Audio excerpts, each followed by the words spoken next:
Welcome to Rustbuster's installation guide for Dodge's 1981 to 1993 Ram 150. Before you begin, if you are uncomfortable performing any of these procedures, we strongly suggest seeking a qualified professional.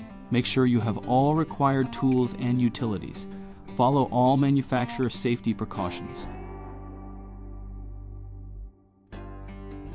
Step 1.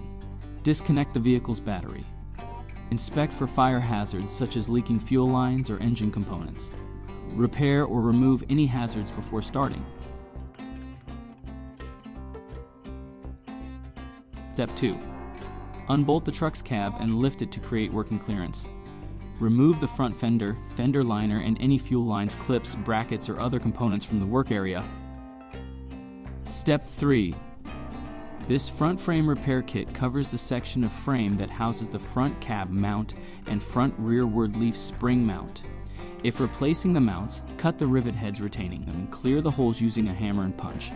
If keeping the mounts, remove the perforations on the frame section that accommodate the mounts. You must remove the frame bump out perforation either way. Step 4.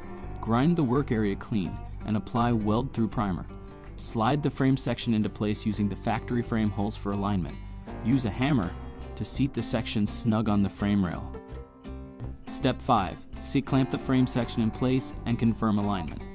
Following proper welding procedure, tack weld the section in place. Then fully weld all edges. Step 6. If you remove the front cab mount and/or front rearward leaf spring mount, install the replacement parts now. Before installing the mounts, weld the perforation lines closed. This seals the frame section from water and debris. Finally, apply a rust-inhibiting top coat. We recommend our Rustbuster Rust Converter and Primer Spray Paint. Once dry, reinstall the front fender, fender liner, and any removed lines or brackets. Then lower and reinstall the cab.